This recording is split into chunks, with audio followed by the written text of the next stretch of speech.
Welcome to Worth Your Time with your hosts from the nationally syndicated Bob and Tom Show, Kristi Lee, and the president and CEO of the Indianapolis Zoo, Dr. Rob Shoemaker. Our mission to inform, entertain, and educate with guests from all aspects of life. We guarantee there isn't another podcast that features two hosts with such different backgrounds and discussions with remarkable people doing exceptional things. So let's get started. Here are your hosts, Kristi Lee and Dr. Rob Shoemaker. Well, here we are again, Dr. Rob Shoemaker. It's worth your time, and we have a very special guest today. Yeah, this is kind of a remarkable podcast. Incredible guest today, and I'm feeling very much like, I don't know, got invited to somebody's family dinner that I don't know, or all the college roommates got together and invited me over, and I don't know anyone. Yeah. So I'm feeling a little awkward. I hope not. Well, now you know how I feel, like when we have Moisey on. Yeah, that's correct. So it's kind of a yin and yang thing. It works. Yeah, it does. It works for us. So people who are not familiar, if you're familiar with Moisey, you're not probably going to be familiar with our guest today. Yep. Our guest today happens to be one of my coworkers on the Bob and Tom Show, a fabulous stand-up comic who joined the program about 10 years ago. It's been 10 years. Can you believe that? It's the one, the only Josh Arnold, ladies and gentlemen. Unbelievable. Round of applause. Well done, Josh Arnold. Thank you so much. And Dr. Kristi talks about you all the time, on the air and off the air. Yes. And so don't feel awkward because I already feel like I know you a little bit. All right, I'll take that. Yes. The yeah. off-the-air stuff is what bothers me. No. She's always bragging about it. Okay, I would never say anything bad. All right. You're my coworker kind of too. It's true. Yeah. It's true. All right, good. Well, I'm very much looking forward to this. Yes, likewise. I'm so happy to finally meet you. Me I'll give too. you that $20 later, okay? Well, we brought Josh in here for a couple of reasons, mainly to talk movies, because you are probably the most informed moviegoer I have ever met in my entire life. And Dr. Rob likes to go to the movies. Huge movie fan. Theater. You're a big arts guy. Absolutely. Movies are a major hobby. Oh, excellent. So we're all cinephiles. We if you are will. Yes. cinephiles. Yeah. I am jealous because you guys seem to have this way of remembering every single film you've ever seen and every bit of dialogue, which I still don't understand. It's getting, as I'm getting older, I'm losing it a little bit. Really? I used to be able to rattle off. You could ask, hey, who was that guy who was sixth billed in that Western that came? I would have known. And now I'm like, it's taking me a little longer to recall. Are you getting any of that, Dr. Rob? I don't remember. No, you know what it is? The way I think of it to myself is once you start seeing, and over time you keep accumulating the movies that you see, you keep accumulating those great lines or those great characters. It is harder to keep it all straight because there's so many. But the classic ones, the classic ones stay. Sure. I never have trouble with that. Classic ones. Oh. What is your classic go-to? I love this question, but I always give the same answer. I have no way to really respond to that unless I have a genre in mind. Okay. Because to me, I can't possibly compare, science fiction and comedy or fantasy. I can't. So I've got to narrow to some kind of genre.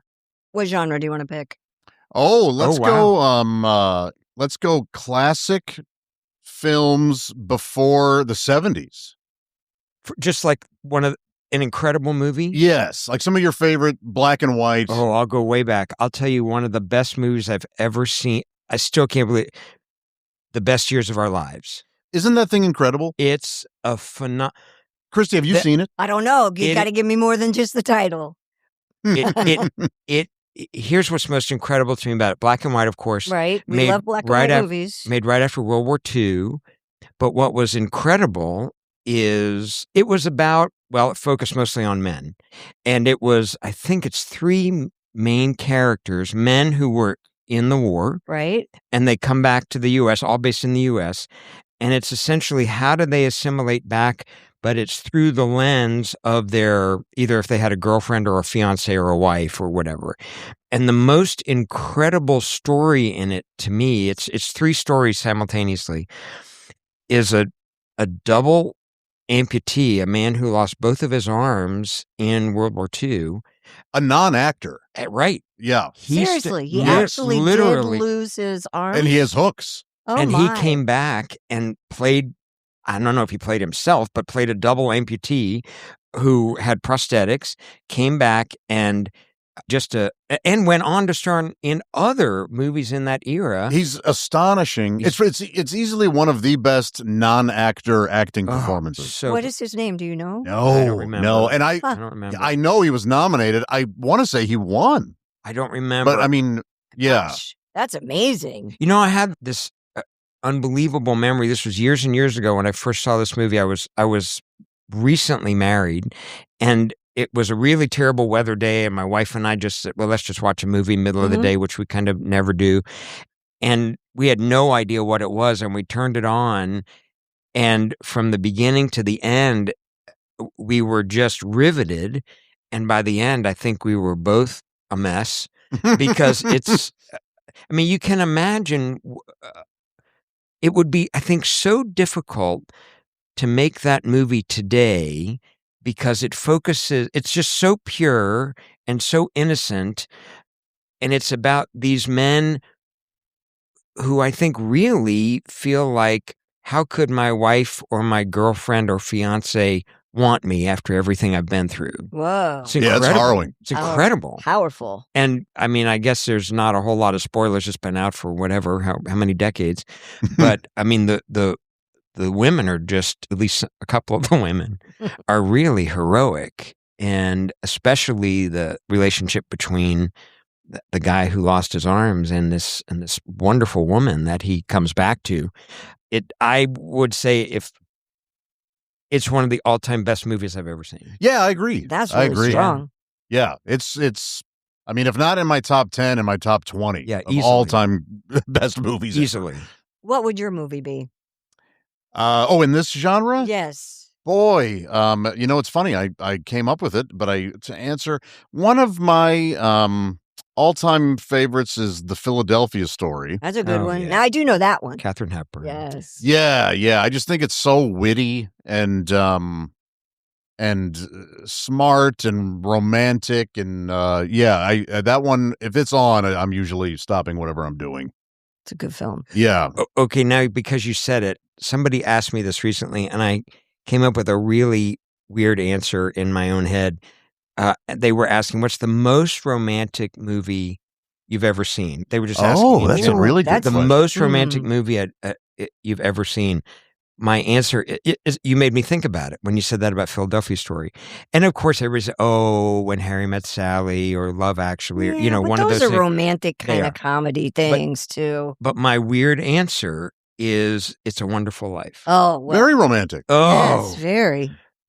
those scenes between the two of them, unbelievably romantic and so pure and simple and incredible. And there's an interesting, to tie it into Best Years of Our Lives, a World War II thing too, where Jimmy Stewart was sort of fresh home. And a lot of those emotional scenes he's actually, he channeled that. He was dealing with what he had gone through in the war. A pilot World War II. Yeah.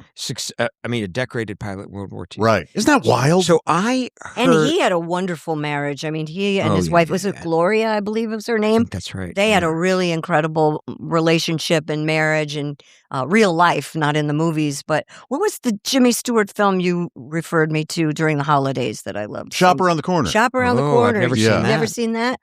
But by the way, before I forget to say it, I have met his daughter, Kelly Stewart, who studied mountain gorillas. No kidding. Yep. She went to Rwanda and studied mountain gorillas with Diane Fossey. I'm going to talk to you about that when we get off the air because you may have a chance to see her again. She is a delightful person. Yeah. Wow. Yeah. I have a connection to that as coming Really? up. Yeah. I can't talk about it yet. Well, but yeah. For all the people listening, sorry. Yeah. Maybe we'll get her as a guest. She's incredible. Maybe. She's You never incredible. know. But when you said it, Josh, what I have read is the scene in It's a Wonderful Life where Jimmy Stewart's at the bar before he's contemplating jumping off the bridge, when everything is wrong. That was done very openly and honestly with him thinking about his experiences in the war. Wow. Oh. Yeah. And that really moved the crew because he genuinely fell apart in that scene. I mean, it looks like incredible acting, but it was very genuine, Wow. channeling some of his wartime experiences. Do you have a romantic film that you go to? Man, I am a sucker for romance. Yeah, I know he's a Hallmark guy. I wasn't going to throw that at you right away, Oh, but wow. Those are That is not what I would have predicted. I know, those right? are a warm blanket. Yes. And not necessarily quality, not a quality blanket, but It keeps you warm. it does. It's like it's kind of that old itchy blanket that you've had for it's not particularly nice or quality, but it does the job, and it's nice to have there. Sure. Yeah. So during the holiday season, I definitely, and there's just not an ounce of cynicism in those. And so it's a really nice respite from everything else, be it social media or news or our show, which is not a warm hug. Yeah. It's more like a kick in the ass. Yeah. Where we're kind of like, we have to embrace cynicism for comedic reasons, but yeah.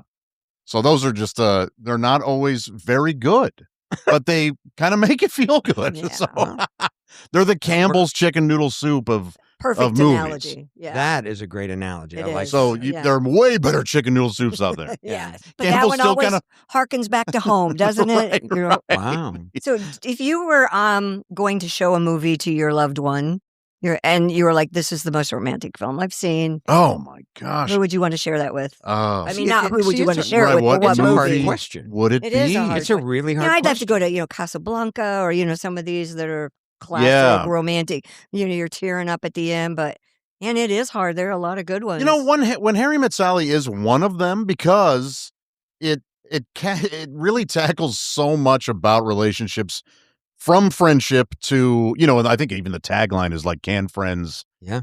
ever get together or something, Right. whatever.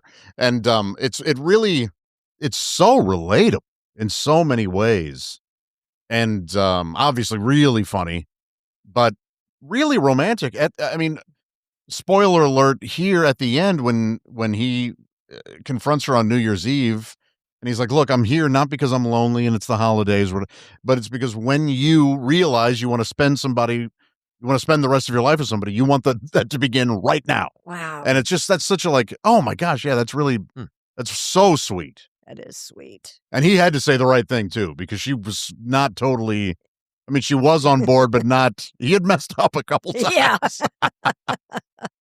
Yeah. What about you, Kristi? What romantic movies get you every time? I knew you guys were going to ask me questions, and I'm terrible at this game because all my files are full and I can't remember things. This is also one of those conversations where I feel like we're going to walk away and go, and on the way home go, why didn't I say? here's 10 of them that I remember. Absolutely. That's why I would never do well on Jeopardy. That's why Tom doesn't go to me very often when he asks questions. Well, that and because I'm a girl, but that's a whole nother story. That's a whole other podcast. Yeah. I don't know. I'm a sucker for the old black and white films too. I love the noir of it, the whole, the 40s especially, the clothing, but to name names of movies, I've always said Breakfast at Tiffany's was one of my favorite movies, but now I can't say that because it's not politically correct. So I feel bad. Because of Mickey Rooney. Damn Mickey Rooney. It's still totally legit to say. Now that movie, yes, it's like a glaring. George Papard, and he's sitting in that, and she comes in his room. I mean, it's just cute. She's just so darn cute, that Audrey Hepburn. Yeah, she is. Yeah. Oh my Yeah. God, Man. irresistibly. Yeah. You're still allowed to like that movie. All right. And obviously you don't have to care for Mickey Rooney's performance, because Well, of course not. It's stupid. completely insulting. And I'm not a particularly woke individual, but it's Yeah. it's like, what were you guys? I mean, even then, it's like, what were you doing? Another movie, since Dr. Rob is sitting here, that I Yes. always liked. Yes. Out of Africa. That's a romantic little film. That's an incredible movie. And When of he course takes that turban off, I'm done. And of course, a true story. I didn't know that. You didn't know Out of Africa was a true story? No. Absolutely. Or maybe I did know and I forgot. Like I said, files are. Yeah. And you can visit the site if you go to Kenya. Really? Yeah, Karen Blixen's house. That's a gorgeous movie, isn't it? Yes. It's incredible. Gorgeous. It's one of the most incredible. It might be one of Redford's best. Well, it's one of my favorite movies. Do you like your romantic movies to be sprinkled with comedy or sadness, or do you want the happy ending or do you want the heartbreak? I want the happy ending, of course. You know me, rose-colored glass girl. I want it to be all sweet at the end, and yeah. I think I prefer that too. Yeah. I prefer it, but I will tell you another very, very favorite movie. And even though I think most people know the musical now, which is terrific, I think the movie Once is one of the best movies I've ever seen, but heartbreaking. Very I have not seen it. Oh, You haven't seen No, it? it's one of those that I so always good. wanted to, and for whatever reason, I just let it slip through the cracks. It is very But good. So I'm aware of like the musical couple and well, the music is actually legit from a group called The Frames, and then they used it in the movie, and then now it's all, of course, moved over to the Broadway show. Right. But when I saw that movie, I am always up for like the obscure movie, the one with subtitles, the one whatever. I'm always up for that, the one nobody else has seen. But I started into that movie and thought, oh, I've made a mistake. I can't understand anything because his Irish accent is so heavy. And it really took me a while for my ear to adjust. But once your ear adjusts, it's one of the most moving movies I can recall. And the music is used so beautifully. I don't think you know this. I used to write movie reviews for the Des Moines Register when I lived in Iowa. I did not know I did. that. So I used to be a movie reviewer for the newspaper there. Oh, well, this is a perfect conversation Well, I to be didn't know. having. I forgot to bring it up. That was a long time ago. But I think I might have reviewed that movie. And what's so interesting to me, and I can't think of another movie except maybe really old movies where they used the musical duets between the main guy and the main woman. Mhm. The musical duets were clearly a substitute for sexuality. I mean, they're just infused with tension and sexual tension and so on between the two. But that was the substitute. So many other movies go straight to, the bedroom scene. Yeah. And yeah. And I didn't mean decorating. You're allowed to say. So I don't like these curtains. No, but they use it in a really amazing way. I highly, highly recommend it. Yes, I'll absolutely watch. It's brilliant. It's brilliant. And it's one of those Yeah. incredible, remarkable, and a heartbreaker. I need to watch that again. When you were a film critic, do you remember the harshest review you ever gave? I do, and I can't remember the name of the movie. It was a movie with, it was a science fiction movie. I'll never remember it. And Nicole Kidman starred in it. And it was again, I blocked it out, but I remember it had a lot of kids in it, like small kid actors. And it was a drama, and again, science fiction-y. And the reason I gave it such a bad review, I remember the second one. I gave it such a bad review is I really don't care to see kids in genuine emotional and psychological distress. Yeah. And that was depicted very accurately in the movie, and it was not worth it at all in the movie. So you felt that what they must have gone through as child actors wasn't worth the end result? Is that, or you... Well, I guess I would say this. Maybe they were remarkable kid actors. Yeah. But it was so believable and so disturbing, I thought, I don't need to see this. Do you remember the movie. premise? Yeah, I don't. Now Yeah. I'm going to have to go back and look it up. But I'll remember the other one. That's the. Oh, go ahead. What's Do you remember it? No, I don't remember that, but I've got a similar situation with a movie dealing with that I had to walk out on, and it won tons of awards. The one, something Millionaire, where the kids in Slumdog Millionaire. I had to leave. That's I a couldn't rough take movie. It. There I are could not take seeing Yeah. little kids being It's a injured. rough movie. really tough. Yeah, it's Very a rough movie. Yeah. But Yes, great. yes. Phenomenal. I know it won all the awards, and I wanted to, but I couldn't get But, past but that. here was the difference for me. That is, of course, based in real events. Right. The Nicole Kidman one was not necessary. I get It you. wasn't educating or it wasn't helping anything. It was just like a fantasy science fiction-y kind of thing. And it wasn't worth it. But I'll tell you the other one, and it was hardly a harsh movie. I just hated it, was Waitress. Yeah. Oh God, I hate Did you it. see it on Broadway? To me, Yeah, I like the show. I You like like the Broadway show? The movie to me, I just it's couldn't. not good. No. It's No. but it was, to me, it was so slight that it almost wasn't worth any ire.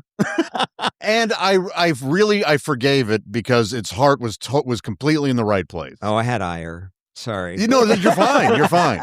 So sometimes I'll excuse movies I think are bad if I think their intentions are good, and I really felt like the intentions were good. That was a wild story, though. Yeah. That she made this small movie and then ended up getting murdered, didn't she? Oh, Like somebody snuck into her window and. The movie was bad. It wasn't that bad. No, you're right. No. It didn't deserve. But just a weird. Andy Griffith is in it as well, and he's I kind of a. haven't seen Yeah. Yeah. I just remember that It was like a sleeper hit, kind of a tiny Yeah. but if you also like those movies, like even My Big Fat Greek Wedding isn't good. No, But but I it's loved fun. it. But I loved Well, it. right. But look, I am not the demographic for Waitress. Right. That was not. Yeah, I was that's not. it's a That chick movie was flick, not pitched for me. right. Yeah, essentially. I just Yeah. remember the one phrase I couldn't get out of my mind, like redemption through baking, and I'm like, no. And who makes spaghetti pie? Is that even a real thing? A spaghetti pie? I mean, there's baked spaghetti. I guess you No, put this it was in a pie. no, it's a spaghetti tin. pie. I don't know. Here. See, You're ire, already upset. ire. No, Yeah, I couldn't take it. yeah, But My yeah. Big Fat Greek Wedding, I love that movie. It's fun. Oh my God, And again, its heart is in the right place. I Yes. love that movie. But it's also like it's not very No, good. it's not good. It's sitcom-y and whatever. And Andrea, what's her name from Martin. Andrew Martin. Martin. Yeah. She was so good SCTV. in that movie. She was right? fantastic. Yeah, she was in SCTV. Yeah. wait, she was not. Was she on SNL? No, SCTV. Only SCTV. Yeah. I thought she was phenomenal. And I just remember seeing an interview after she did the movie years later where apparently she had no idea and did it and made no money Oh, and was very bitter about it because the movie was huge. They just paid her outright. Right. And it's something like, she said, well, this is never going to make anything on the back end. So no, I want my money up front. And, she got $100 in a sandwich and that was it. you and I think, just saw a movie, not together, Yes. but separately. Well, that sounded like, I won't take that in a bad way. Well, no, I would have been happy to go with you, but I just know that we. Not together. We just met. And I wondered. So the movie's Primate. No, I didn't see it. Oh, you didn't? No. Okay. Oh, I thought you did see it. No, I You wrote an op-ed piece I on did. it. I did. How did you write an op-ed piece on it and not see the movie? Now I'm mad at you. You can be mad because I saw the trailer. And that was enough. I read all the summaries, and my answer was, I am not going to give them my money. Okay. All right. As simple as that. I'm boycotting it. Okay. So based on what you saw, because you are, fair to say, an expert in chimpanzees. That is true. Yeah. Okay. That is true. Based on what you read and what you saw in the trailer. The 2.5 minutes I saw. Right. Yeah. But sometimes that's all you need. Yes. What made you decide no way? So the premise of the movie, and you can tell me if I'm wrong. Maybe if I'm wrong, I'm happy to do a full retraction. Okay. No, my understanding is that this is about a pet chimpanzee who has some ability to use language through a computer interface or written symbols. It knows at least 300 words. Yes. Oh, wow. Yeah. Yes. And amazingly gets bitten by a mongoose and gets rabies. Yes. And then goes on a killing spree that is the most gruesome form of killing you could possibly imagine. Is he correct so far? Very gruesome. And But not without the bounds of a chimpanzee's potential for violence. What I mean is, This is where you guys are going to fight. a chimp, no, not at all. A chimp could rip the jaw off of a man. so could you, but it doesn't mean you're going to do it. That's where in the movie, I was like, I don't know if this is really how rabies works. Yeah. I don't want to drink water and I want to rip your jaw. Right. Well, I guess I would say this. First of all, my understanding is it probably is not in the running for any kind of Academy Award nominations. No, the reviews are fairly good. It's got an 80% on Rotten Well, Tomatoes. here's what I'll say. I think it could be a very well done horror movie. I believe that. But where I have an objection, sorry, and I'll just let me know when I need to pivot to something else. No, I'm So I'm no, just no, no, sitting here. no. The issue is this. Am I So mediating? Is that what you're saying? I'm not. Okay. There's no fighting. Okay. No, I don't think there is. No, there's no fighting yet. Okay. So no. So the issue to me is this, and sorry to now talk about my own interests. So I don't know. It was 10, 12 years ago. So I can't remember the date.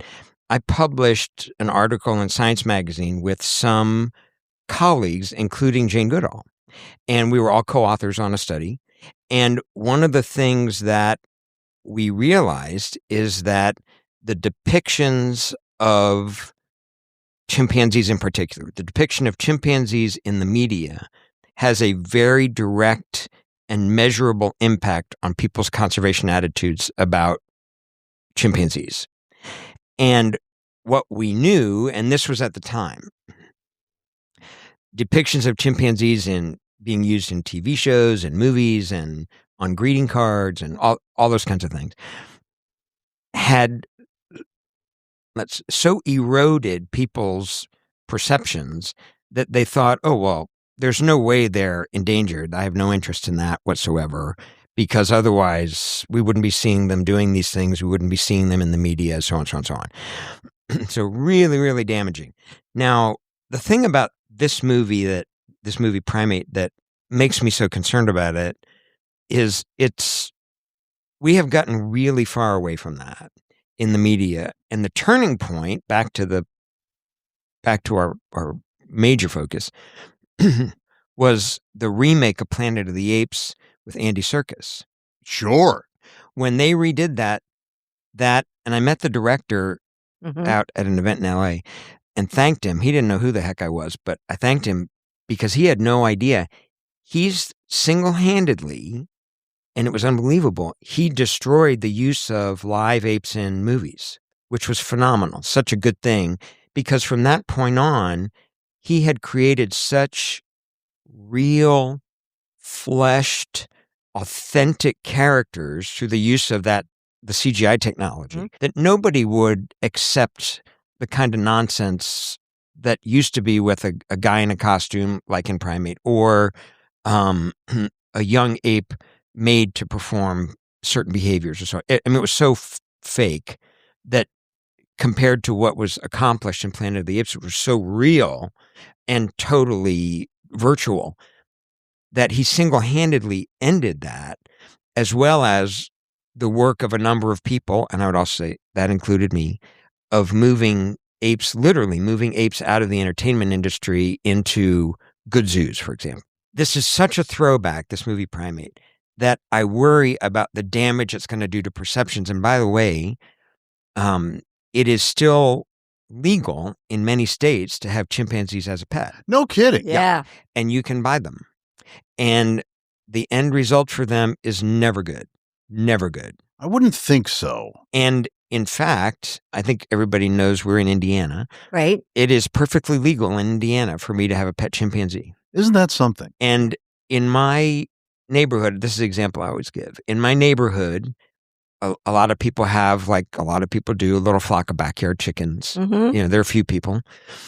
And the city regulates how many chickens you can have in your little tiny hobby flock, but they do not regulate how many chimpanzees you can have. So you can have 40. I can have or more. Right. And it's a real deal, which isn't, most people are not aware of how important the issues are for captive chimpanzees and the attitudes about chimpanzees in the wild and their conservation. Endangered in the 21 countries where they exist, and all numbers are decreasing. Okay. And I am very glad you did, because thank you for allowing I love it. the chimpanzees too. Thank you both. I can't go see it because we have a chimpanzee, Ben. Named Ben. And he's the cutest one we have, I think. Fantastic. And that's the name of the chimpanzee. I know. Yeah. That's one of the reasons. So I say we've got the real Ben, Yeah. who's well socialized, living with Very 19 sweet. other chimpanzees, does use a computer, by the way. Yeah. Oh, really? Oh, He cool. does. 19 of our chimpanzees do. I can't defend this movie Thank you. as being particularly good. I was just it's a mean little movie. Yeah. if I were to talk about its positives, it's well constructed in terms of a thriller and, the requisite scares. And if you're a gore hound, it's remarkable. There you go. But For all you gore I hounds mostly out just there, felt right? bad for the monkey. Yeah. Because when you first meet Ben, you like him. Yeah. Yeah. Oh, sorry, the ape. Thank you. Um, Now look, that face was not me. That was Christy. I know, but Christy I know made the you face. don't like the word monkey. no. Oh, I love the word monkey. Not when we're just talking not when about applied to chimpanzees, chimpanzees, because right? they're apes. they're Yeah, not monkeys. because when you meet Ben, So you he's thought a- this was going to be fun. Sorry. no. Well, you know what? I thought Primate was going to be fun. Oh, What? did And you? Did you not see the trailer? Yeah, and when you hear, and I'm gonna use this word again because you. it's just gonna fit. Yes. When you hear Killer Monkey Yes. terrorizes teens or whatever, you go, that might be fun. Oh my God. Or at least, Yeah. non-discerning horror fans Mhm. will. And I thought it was just sort of a cruel movie. Yeah. I There you mean- go. There you go. Is it really a guy in a monkey suit? Yes. Monkey suit. I don't know if all of it is, but to me it was also fairly obvious. Oh, the, okay. The chimp head looked a little larger than Oh. I think they're supposed to, and that kind of gave it away and stuff Right. like that. Now, the movie brought up some things that I wanted to know if this was true. All right, let's go. All right. One of the characters says, "Everybody jump in the pool. Chimps can't swim." True. Interesting. Well, that is true for all great apes, gorillas, chimpanzees, orangutans, and bonobos. And I believe there's only one clear explanation. No one's ever documented this clearly, but the muscle to fat ratio in apes is really different than in humans, and they just sink like a bowling ball. Whoa. Because they're so muscular. They're just so dense with muscle. Wow. Wow. So I have seen some, I think, quite inappropriate situations where people have chimpanzees as pets, and when they're very young, they might have them in the shallow end of a pool and they do a little bit of a dog paddle thing, whatever. But it is a fact that adult apes, when they hit the water, they just sink and drown. Oh, Oh, okay. Yeah, that is true. And they can be quite afraid of deep water. Now, not shallow water, they're fine with that, but they certainly can be afraid of deep water. so that was a good plot point then. Yes. That's true. Yeah. Yeah. In fact, it's very reminiscent of Cujo. They spend a lot of time in the pool as the chimp sort of circles it, much like the St. Bernard circling the Pinto or whatever. But there was also a character says, how could that mongoose have rabies? Rabies doesn't exist in Hawaii. That is true. What's that about? What is that about? Well, that's their quarantine. Well, because as an island, Yeah. it never got there. And that's where their quarantine rules are so strict. For example, if you're going to move there and want to take your dog, incredible. Also true in let's see, Australia, same thing. So you have to have really, really strict quarantine laws to prevent it from getting on that. So it's that's just true. never made its way over there. Yeah, just never got there. Pretty Because interesting. it needs a host. Yeah. That is interesting. And the host, there's been They no don't have host. bats. Do they have bats in Hawaii? Oh, that question I don't know the answer to. Hmm. But just because it's a bat doesn't mean it has rabies. I know. I Yeah. was just throwing that. But yeah, no, that's true. And then it starts off with a title card that has a little bit of a history lesson about how the first cases of hydrophobia took place in 1300 BC or something, where they thought animals being around water would drive them literally crazy. But then they kind of find out it's rabies. So I guess historically people thought, because rabies makes you not want to drink water or have. Yes. They would see these animals not mess around with water and acting crazy, so they just thought water made them crazy. But it turned out they were rabid. Oh, They just didn't know any better then. In the 1300s, a lot of people were stupid. I think we know that. I mean, why would they? We knew that. We would think the same. Yeah, Probably. I think that's a fact. There were a lot of Yeah. stupid people in 1300s. Now, where I had issues with the movie is my big rule with movies, books, anything is I don't care if in the movie a chimp doesn't act like it would in the real world, so long as it follows the rules established by the movie. In the movie. And it breaks the movie. Yeah. Oh. We see early on the chimp grab a man by the arm and essentially throw him across the room. But then later, the chimp can't rip a rope out of a girl's hand. Oh. I had an issue with that. Right. You Yeah. established the strength of this thing, and now just for suspense, you change the rules. Well. So, Possibly diminished by having a severe case of rabies. right. Rabies, affected Ben in a way. He turned him into Michael Myers. Oh, well, He just wanted to kill. in rare cases. on that note, So- I think we need to take a break. Well, yeah, I really appreciate you letting me give Vent the that? more, well, not vent, just offer Educate, I would say. why Yeah, it it concerns is, me, why it it concerns is. me, and I And totally he get doesn't your wear point. little shoes or anything, right?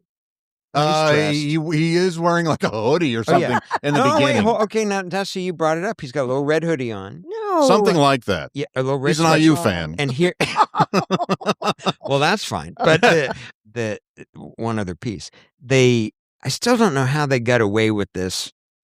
How the producers got away with this, and maybe there's still action. I don't know, but they lifted a bunch of things from real projects with chimpanzees in the past.